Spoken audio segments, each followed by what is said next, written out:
गोपाल बोलो गोविंद गोविंद गोपाल बोलो। कार्तिक मास की श्रेष्ठता तथा उसमें करने योग्य स्नान, दान, भगवत पूजन आदि धर्मों का वर्णन। नारायणं नमस्कृत्यं नरेम चैव नरोत्तमं देवीं सरस्वतीं चैव ततो जयमुदीर्यते। भगवान नारायण नर श्रेष्ठ नर तथा सरस्वती देवी को नमस्कार करके जय स्वरूप इतिहास पुराण का पाठ करना चाहिए। ऋषि बोले, सूत जी, हम लोग कार्तिक मास का महत्व सुनना चाहते हैं। सूत जी बोले, ऋषियों, तुमने मुझसे जो प्रश्न किया है उसको ब्रह्मा पुत्र नारद जी ने जगत गुरु ब्रह्मा जी से इस प्रकार पूछा था। पितामह, मासों में श्रेष्ठ सबसे श्रेष्ठ मास, देवताओं में सर्वोत्तम देवता तथा तीर्थों में विशिष्ट तीर्थ कौन है, यह बताइए। ब्रह्मा जी बोले, मासों में कार्तिक, देवताओं में भगवान विष्णु तथा तीर्थों में नारायण तीर्थ श्रेष्ठ है। ये तीनों कलयुग में अत्यंत दुर्लभ हैं।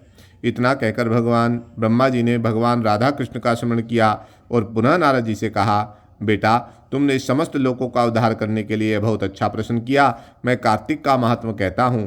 कार्तिक मास भगवान विष्णु को सदा ही प्रिय है। कार्तिक में भगवान विष्णु के उद्देश्य से जो कुछ पुण्य किया जाता है उसका नाश में नहीं देखता। नारद, यह मनुष्य योनि दुर्लभ है। इसे पाकर मनुष्य अपने आप को इस प्रकार रखे कि उसे पुनः नीचे ना गिरना पड़े। कार्तिक सब मासों में उत्पन्न है। यह पुण्य में वस्तुओं में सबसे अधिक पुण्यतम तथा पावन पदार्थों में सबसे अधिक पावन है। इस महीने में 3300 देवता मनुष्य के सन्निकट हो जाते हैं और इसमें किए हुए स्नान, दान, भोजन, व्रत, तिल, धेनु, स्वर्ण, रजत, भूमि, वस्त्र आदि के दानों को विधि पूर्वक ग्रहण करते हैं। कार्तिक में जो कुछ किया जाता है, जो भी तप किया जाता है, उसे सर्वशक्तिमान भगवान विष्णु ने अक्षय फल देने वाला बतलाया है। भगवान विष्णु के उद्देश्य से मनुष्य कार्तिक में जो कुछ दान देता है उसे वह अक्षय रूप में प्राप्त करता है। उस समय अन्न दान का महत्व अधिक है। उससे पापों का सर्वथा नाश हो जाता है। जो कार्तिक मास प्राप्त हुआ देख पराये अन्न को सर्वथा त्याग देता है वह अति तुच्छ यज्ञ का फल प्राप्त करता है। कार्तिक मास के समान कोई मास नहीं, सतयुग में के समान कोई युग नहीं, वेदों के समान कोई शास्त्र नहीं, गंगा जी के समान दूसरा कोई तीर्थ नहीं। इसी प्रकार अन्नदान के सदस्य दूसरा कोई दान नहीं। दान करने वाले मनुष्य के लिए न्यायोपार्जित द्रव्य के दान का सुअवसर दुर्लभ है। उसका भी तीर्थ में दान किया जाना तो और भी दुर्लभ है। मुनिश्रेष्ठ, पाप से डरने वाले मनुष्य को कार्तिक मास में शालिग्राम शिला का पूजन और भगवान वसुदेव का स्मरण अवश्य करना चाहिए। दान आदि करने में असमर्थ मनुष्य प्रतिदिन प्रसन्नता पूर्वक नियम में भगवत नामों का स्मरण करे। कार्तिक में भगवान विष्णु की प्रसन्नता के लिए विष्णु मंदिर अथवा शिव मंदिर में रात को जागरण करे। शिव और विष्णु का मंदिर ना हो तो किसी भी देवता के मंदिर में जागरण करे। यदि दुर्गम वन में स्थित हो या विपत्ति में पड़ा हो तो पीपल के वृक्ष की जड़ में अथवा तुलसी के वनों में जागरण करे। भगवान विष्णु के समीप उन्हीं के नामों और लीला कथाओं का गायन करे। यदि आपत्ति में पड़ा हुआ मनुष्य कहीं अधिक जल ना पावे अथवा रोगी होने के कारण जल से स्नान ना कर सके तो भगवान के नाम से मार्जन मात्र कर ले। व्रत में स्थित हुए पुरुष यदि उद्यापन की विधि करने में असमर्थ हो तो व्रत की समाप्ति के बाद उसकी पूर्णता के लिए केवल ब्राह्मणों को भोजन करवावे। जो स्वयं दीपदान करने में असमर्थ हो वह दूसरे के बुझे हुए दीप को जला दे अथवा हवा आदि से यत्नपूर्वक उसकी रक्षा करे। भगवान विष्णु की पूजा ना हो सकने पर तुलसी अथवा आंवले का भगवत बुद्धि से पूजन करे। मन ही मन भगवान विष्णु के नामों का निरंतर कीर्तन करता रहे। गुरु के आदेश देने पर उनके वचनों का कभी उल्लंघन ना करे। यदि उनके ऊपर दुख आदि आ पड़े तो गुरु की शरण में जाए। गुरु की प्रसन्नता से मनुष्य सब कुछ प्राप्त कर लेता है। परम बुद्धिमान कपिल और महातपस्वी सुमति भी अपने गुरु गौतम की सेवा से अमृत तत्व को प्राप्त हुए। इसलिए विष्णु भक्त पुरुष कार्तिक में सब प्रकार से प्रयत्न करके गुरु की सेवा करे। ऐसा करने से उसे मोक्ष की प्राप्ति होती है। सब दानों से बढ़कर कन्यादान है, उससे अधिक विद्यादान है। विद्यादान से भी गोदान का महत्व अधिक है। गोदान से भी बढ़कर अन्नदान का महत्व अधिक है, क्योंकि यह समस्त संसार अन्न के आधार पर ही जीवित रहता है।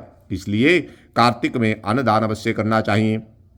कार्तिक में नियम का पालन कर अवश्य ही भगवान विष्णु का सारूप्य एवं मोक्षदायक पद प्राप्त होता है।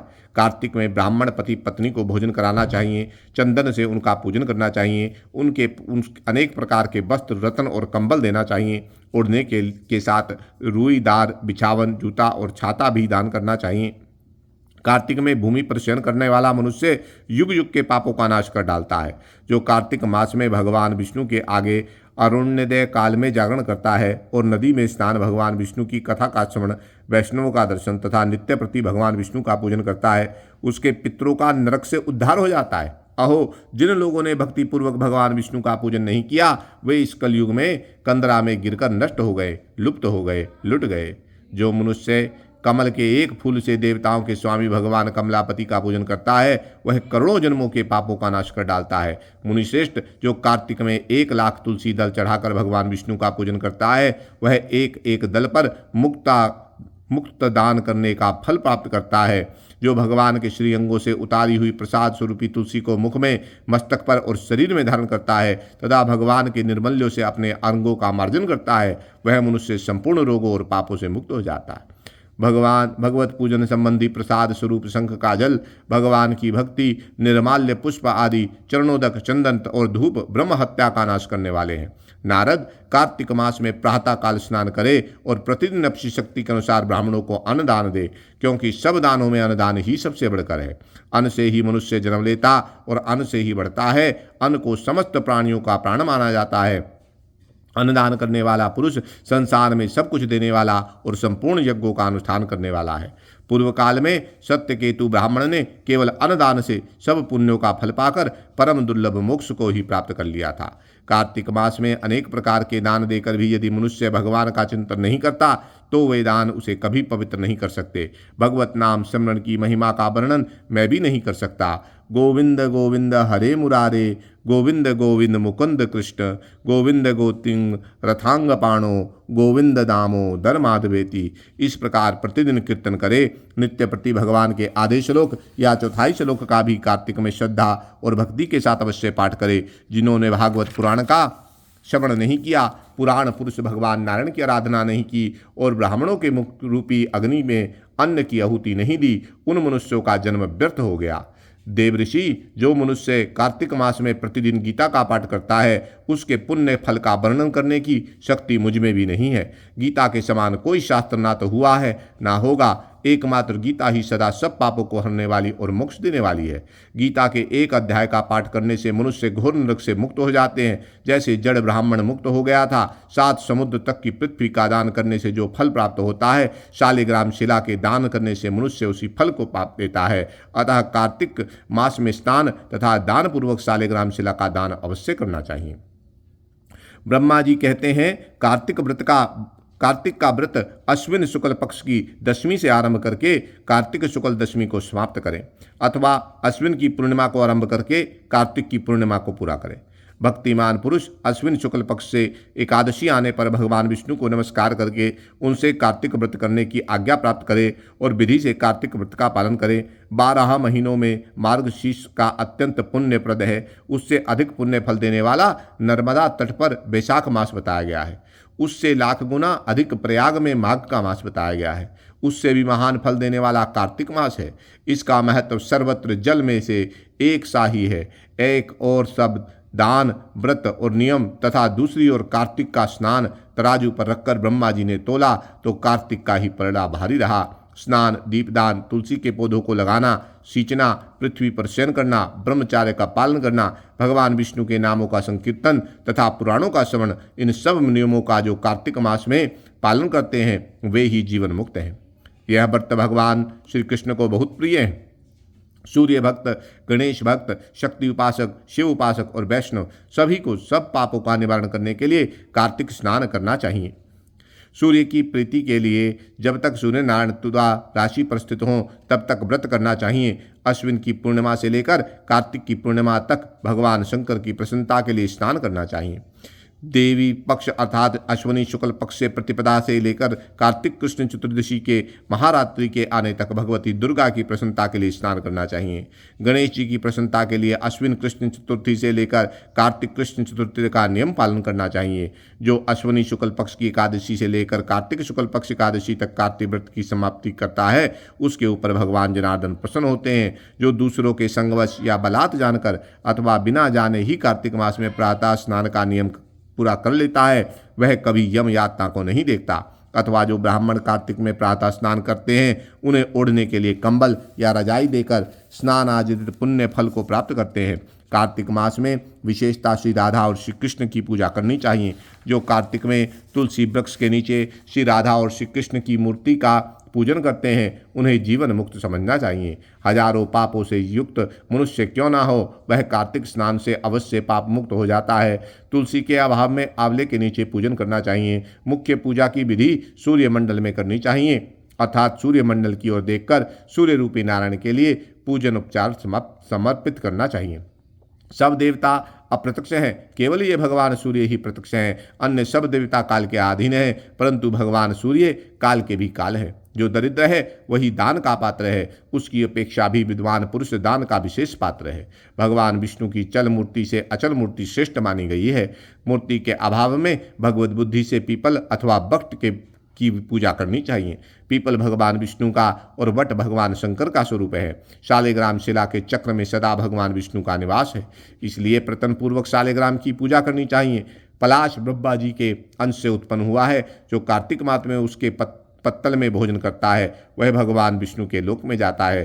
पीपल के रूप में साक्षात भगवान विष्णु विराजमान है, इसलिए कार्तिक में प्रयत्न पूर्वक उसका पूजन करना चाहिए। जो लोग कार्तिक मास में स्नान, जागरण, दीपदान और तुलसी वन की रक्षा करते हैं, वे भगवान विष्णु के स्वरूप हैं। जो भगवान विष्णु के मंदिर में झाड़ू देकर स्वस्तिक आदि मंगल चिन्ह बनाते हैं और भगवान विष्णु की पूजा करते हैं, वे जीवन मुक्त हैं। जो 2 घड़ी रात बाकी रहे तब तुलसी की मूर्ति का, वस्त्र का और कलश लेकर जलाशय के समीप जाएं, पैर धोकर गंगा आदि नदियां तथा विष्णु और शिव आदि देवताओं का स्मरण करें, फिर नाभि के बराबर जल में खड़ा होकर इस मंत्र का उच्चारण करें।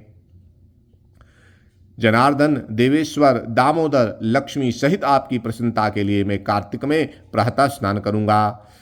भगवान, आप श्री राधा के साथ मेरे दिए हुए इस अर्घ्य को स्वीकार करें। हरे, आप कमल नाभ को नमस्कार है। जल में शयन करने वाले आप नारायण को नमस्कार है। ऋषिकेश, यह अर्घ्य ग्रहण कीजिए, आपको बारंबार नमस्कार है। मनुष्य किसी भी तीर्थ में स्नान करे, उसे गंगा का स्मरण अवश्य करना चाहिए। पहले मुक्ति का आदि से स्नान करके पावमानी ऋचाओं द्वारा अपने मस्तक पर अभिषेक करे। अघर्षण और स्नान तगत प्रण करके पुरुष सूक्त से सिर पर जल छिड़के। उसके बाद बाहर आकर पुनः मस्तक पर तीर्थ का जल सींचे। फिर हाथ में तुलसी लेकर 3 बार आचमन करके पानी से बाहर धोती निचोड़े। वस्त्र निचोड़ने के पश्चात तिलक आदि करे।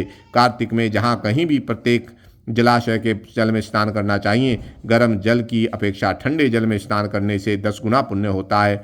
उससे 100 गुना पुण्य बाहरी कुएं के जल में स्नान करने से होता है। उससे अधिक पुण्य बावड़ी में और उससे भी अधिक पुण्य पोखरे में स्नान करने से होता है। उससे 10 गुना झरनों में और उससे भी अधिक पुण्य कार्तिक में नदी स्नान करने से होता है। उससे भी 10 गुना तीर्थ स्नान में बताया गया है।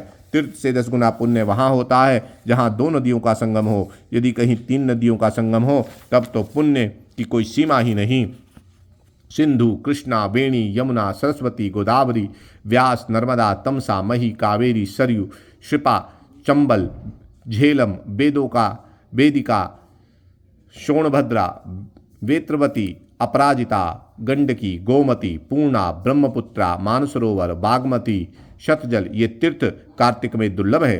सब स्थानों से अधिक आर्यवर्त पुण्यदायक है। उससे भी कोल्हापुरी श्रेष्ठ है। कोल्हापुरी से भी श्रेष्ठ विष्णु कांची है और शिव कांची है। उससे श्रेष्ठ अनंत सेना का निवास स्थान वराह क्षेत्र, वराह क्षेत्र से चक्र क्षेत्र, चक्र क्षेत्र से अधिक पुण्य में मुक्ति क्षेत्र है। उससे श्रेष्ठ अवंतपुरी और अवंतपुरी से श्रेष्ठ बद्रिका आश्रम है। उससे भी श्रेष्ठ अवंतपुरी और अवंतपुरी से श्रेष्ठ बद्रिका आश्रम, बद्रिका आश्रम से अयोध्या, अयोध्या से गंगा द्वार, गंगा द्वार से कनखल और कनखल से भी श्रेष्ठ मथुरा है, क्योंकि कार्तिक में वहाँ स्वयं भगवान राधा कृष्ण स्नान करते हैं। मथुरा से भी श्रेष्ठ द्वारका है, जिन्होंने भगवान गोविंद में अपने चित्त को लगा रखा है। उनके लिए द्वारका सूर्य के समान पुण्य का प्रकाश करने वाली है। द्वारका से भी श्रेष्ठ भागीरथी है, वह भी जहाँ विंध्य पर्वत से मिलती है वह अधिक श्रेष्ठ है। उससे 10 गुना पुण्य तीर्थराज प्रयाग में होता है। उससे श्रेष्ठ काशी, जिसके आश्रय में गंगा जी मनुष्य के सब पापों का नाश करती हैं।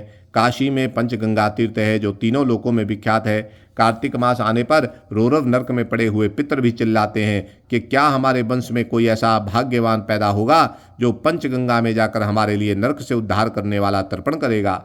लाखों पाप करके भी मनुष्य यदि पंचगंगा में नहाकर बिंदु माधव जी की पूजा करे तो उसके सभी पाप तत्काल नष्ट हो जाते हैं। कुछ रात बाकी रहे तभी स्नान किया जाए तो वह उत्तम और भगवान विष्णु को संतुष्ट करने वाला है।